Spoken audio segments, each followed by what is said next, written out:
ನಮಸ್ಕಾರ. ನನ್ನ ಹೆಸರು ಅರವಿಂದ್ ಶೇಖರ್ ಅಂತ. ನಾನು to the second gear part of one student ಅಂತಲೇ ಹೇಳ್ಬೋದು.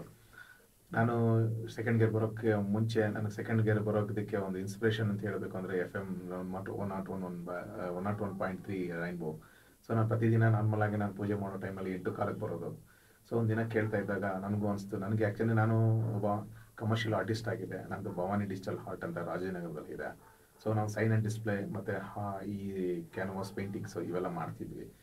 ಸೊ ಒಂದು ಫೈನ್ ಡೇ ಏನೋ ನನ್ನ ಜೀವನದಲ್ಲೇ ಏನಾದರೂ ಒಂದು ಅಚೀವ್ಮೆಂಟ್ ಮಾಡಬೇಕು ಅಂತ ಇತ್ತು. ಅಚೀವ್ಮೆಂಟ್ ಮಾಡೋಕ್ಕೆ ನನಗೊಂದು ಒಬ್ಬ ಗುರು ಬೇಕಾಗಿತ್ತು.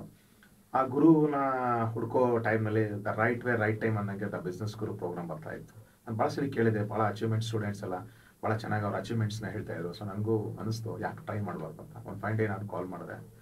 ಸೊ ಫೈನ್ ಡೇ ಕಾಲ್ ಮಾಡಿದಾಗ ನಮ್ಮ ಕಿರಣ್ ಅವರು ನನಗೆ ಅಪಾಯಿಂಟ್ಮೆಂಟ್ ಕೊಟ್ಟು ಅದರಲ್ಲಿ ನನಗೆ ಆ್ಯಟಿಟ್ಯೂಡ್ ಕಮಿಟ್ಮೆಂಟ್ ಅಂತ ಟೆಸ್ಟ್ ಇಟ್ವಿ. ಪಾಸ್ ಆದಮೇಲೆ ನನಗೆ ಫಸ್ಟ್ ಸ್ಟೆಪ್ ನನ್ನ ಬಿಸ್ನೆಸ್ಗೂ ಟು ದಿ ಸೆಕೆಂಡ್ ಗೇರ್ ಅಂತ ಕ್ಲಾಸಸ್ ಅಂತ ಬಂದಮೇಲೆ ನನಗೆ ಫಸ್ಟ್ ಒಂದು ರೀತಿ ಖುಷಿ ಆಯಿತು. ಏನೋ ಒಂದು ಕಲಿಬೋದಲ್ಲಪ್ಪ, ಏನೋ ಒಂದು ಸಾಧನೆ ಮಾಡ್ಬೋದು, ಅದಕ್ಕೆ ನನಗೆ ರೈಟ್ ವೇ ರೈಟ್ ಟೈಮ್ ಸಿಕ್ಕಿದೆ ಅಂತಂದೆ. ಸೊ ಕ್ಲಾಸಸ್ ಎಲ್ಲ ಆದಮೇಲೆ ಅವ್ರು ಕೊಟ್ಟಿರೋಂಥ ಟೆಸ್ಟ್ ಎಲ್ಲ ಪ್ರತಿಯೊಂದೂ ಪರ್ಫೆಕ್ಷನಾಗಿ ಮಾಡ್ಕೊಂಬರ್ತಿದ್ವಿ. ಮಾಡಿ ಇನ್ನೂ ಕೋರ್ಸ್ ಮುಗಿಸಿಲ್ಲ. ಅವಾಗ ಫಸ್ಟ್ ಲೆವೆಲ್ ಹೇಳ್ಬೇಕಂದ್ರೆ ಕಾನ್ಫಿಡೆಂಟ್ ಲೆವೆಲ್ ಅಂತ ಫಸ್ಟ್ ನನಗೆ ಡೆವಲಪ್ ಆಗಿದೆ ಅಲ್ಲಿಂದ. ಸೊ ಕಾನ್ಫಿಡೆಂಟ್ ಲೆವೆಲ್, ಎಸ್ ನಾನು ಮಾಡಬಲ್ಲೆ, ನಾನು ಮಾಡ್ತೀನಿ ಅನ್ನೋದು ಫಸ್ಟ್ ಸ್ಟೆಪ್ಪಲ್ಲಿ ನನಗೆ ಒಂದು 2 months ಆದಮೇಲೆ ನನಗೆ ನಾನು ಸೈನ್ ಬೋರ್ಡ್ ಅಸೋಸಿಯೇಷನ್ ಪ್ರೆಸಿಡೆಂಟ್ ಆಗಿ ನಾನು ಎಲೆಕ್ಟ್ ಆದೆ. ಸೊ ಎಲೆಕ್ಟ್ ಆದಮೇಲೆ ನಾನು ಭಾಳಷ್ಟು ಇಂಪ್ಲಿಮೆಂಟ್ ಮಾಡಬೇಕು ಅನ್ನಿಸ್ತು. ಅಲ್ಲಿ ಕೆಲವೊಂದು ಕೋರ್ಸ್ಗಳಲ್ಲಿ ಕೆಲವೊಂದನ್ನು ಬಿಸ್ನೆಸ್ ಇಂಪ್ಲಿಮೆಂಟ್ ಸೂತ್ರಗಳನ್ನ ಅಳವಡಿಸ್ಕೊಂಡೆ. ಅದನ್ನು ಕೆಲವೊಂದು ಇಂಪ್ಲಿಮೆಂಟ್ ಮಾಡಿಕೊಂಡೆ. ಹಾಗೆ ಇಂಪ್ಲಿಮೆಂಟ್ ಟೈಮ್ನಲ್ಲಿ ಏನಾಯಿತು, ಇನ್ನೂ ಏನೆಲ್ಲ ಬೇರೆಲ್ಲ ಮಾಡ್ಬೋದಲ್ಲ, ಇನ್ನೂ ಸಕ್ಸಸ್ ಮಾಡೋದಕ್ಕೆ ಕೆಲವೊಂದು ದಾರಿಗಳು ಸಿಕ್ತು. ಹೆಚ್ಚಾಗಿ ಫಸ್ಟ್ ಥಿಂಗ್ ಹೇಳಬೇಕು ಅಂದರೆ ನನ್ನ ಈ ಬಿಸ್ನೆಸ್ ಗುರು ಬಂದಮೇಲೆ ಕಾನ್ಫಿಡೆಂಟ್ ಝೋನ್ ಅದು ಡೆವಲಪ್ ಆಯಿತು. ಎಸ್ ನಾನು ಮಾಡಬಲ್ಲೆ, ನಾನು ಮಾಡ್ತೀನಿ. ನನ್ನ ಬಿಸ್ನೆಸ್ ಸೆಕ್ಷನಲ್ಲಿ ಭಾಳಷ್ಟು ಚೇಂಜಸ್ ಮಾಡಿಕೊಂಡು ಮಾರ್ಕೆಟಿಂಗ್ ಮಾಡ್ಕೊಂಡೆ ಭಾಳಷ್ಟು ಅಚೀವ್ಮೆಂಟ್ ಮಾಡ್ತಿದ್ದೆ.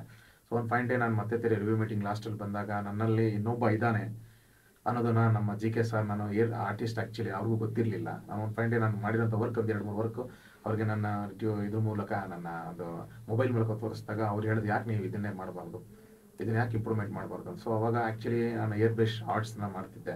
ಅಂದರೆ ಇಂಡಿಯಾಲಿ ಬರೀ ಕೆಲವೇ ಜನಗಳು ಮಾಡ್ತಿದ್ರು, ಅದನ್ನು ನಾನು ಸ್ವಲ್ಪ ಇಂಪ್ಲಿಮೆಂಟ್ ಮಾಡ್ಕೊಂಡಿದ್ದೆ.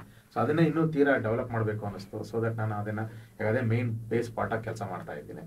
ಸೊ ಇಟ್ಸ್ ಗುಡ್, ಚೆನ್ನಾಗಿ ರೆಸ್ಪಾನ್ಸ್ ಇದೆ, ಬ್ಯೂಟಿಫುಲ್ ಆಗಿದೆ. ಸೊ ನಾನು ಈಗ ಸೈನ್ ಬೋರ್ಡ್ ಅಸಿಸ್ಟೆಂಟ್ ಪ್ರೆಸಿಡೆಂಟ್ ಆಗಿದ್ಮೇಲೆ ಸೊ ನಾನು ಇದನ್ನು ಒಂದು ಟ್ರೈನಿಂಗ್ ಸೆಂಟರ್ ಆಗಿ ಯಾಕೆ ಮಾಡಬಾರ್ದು ಅನ್ನಿಸ್ತು. ಸೊ ನನಗೆ ಈಗ ಕೆಲವೊಂದು ಫೆಸಿಲಿಟಿಗಳು ಗೌರ್ಮೆಂಟಿಂದ ಪ್ರೊವೈಡ್ ಆಗ್ತಾ ಇದೆ. ಸೊ ಅದನ್ನು ಯುಟಿಲೈಸ್ ಮಾಡಿಕೊಂಡು ನೆಕ್ಸ್ಟ್ ಇಯರ್ ಪ್ಲ್ಯಾನ್ ಮಾಡಿದ್ದೀವಿ ಮಾಡಬೇಕು ಅಂತ. ಡೆಫಿನೆಟಾಗಿ ಏನೋ ಒಂದು ಸಾಧನೆ ಮಾಡೋದಕ್ಕೆ ನನಗೆ ಮೇಯ್ನ್ ಸೆಕೆಂಡ್ ಗೇರ್ ಭಾಳಷ್ಟು ಹೆಲ್ಪ್ ಮಾಡಿದೆ ಅಂತಲೇ ಹೇಳ್ಬೋದು. ಹೆಚ್ಚಾಗಿ ಹೇಳ್ಬೇಕಂದ್ರೆ ನಮಗೆ ಒಂದು ರೂಟ್ ಕೆನಲ್ ಅಂತ ಏನು ಹೇಳ್ತೀವಿ, ಆ ರೂಟ್ ಕೆನಲ್ ಸಿಕ್ಕಿದೆ ಬಿಸ್ನೆಸ್ ಗುರಿಂದ. ಅಚೀವ್ಮೆಂಟ್ಗೆ ಅದು ಹೇಳ್ತಾರೆ ಮೈಲಿಗಲ್ಲು ಅಂತ ಹೇಳ್ತಾರಲ್ಲ, ಈಗ ಸಾಧನೆ ಇಲ್ಲಿ ಇದ್ದೀವಿ, ಇದು ಸಾಧನೆ ಮಾಡೋದು ಭಾಳಷ್ಟಿದೆ.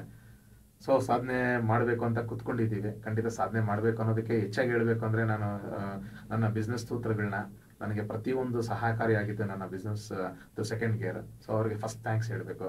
ಹೆಚ್ಚಾಗಿ ನಮ್ಮ GK ಸರ್, ನಮ್ಮ ಕಿರಣ್, ಇವರೆಲ್ಲರಿಗೂ ಥ್ಯಾಂಕ್ಸ್ ಹೇಳಬೇಕು. ಯಾಕಂದರೆ ಬಿಕಾಸ್ ನನಗೆ ನನ್ನಲ್ಲೇ ಇನ್ನೊಬ್ಬ ಇದ್ದಾನೆ, ಮಾಡಬಲ್ಲೆ ಅನ್ನೋದನ್ನು ಪ್ರೂವ್ ಮಾಡಿಕೊಟ್ಟವ್ರು. ಸೊ ಅದನ್ನು ನಾನು ಕಾನ್ಫಿಡೆಂಟ್ ತೊಗೊಂಡು ಭಾಳ ಚೆನ್ನಾಗಿ ವರ್ಕ್ ಮಾಡ್ತಾ ಇದ್ದೀನಿ. ಇನ್ನು ಮುಂದಕ್ಕೂ ಇನ್ನೂ ಬ್ಯೂಟಿಫುಲ್ ಆಗಿ ಮಾಡ್ತೀನಿ ಅನ್ನೋ ಕಾನ್ಫಿಡೆಂಟ್ ಇದೆ. So thank you.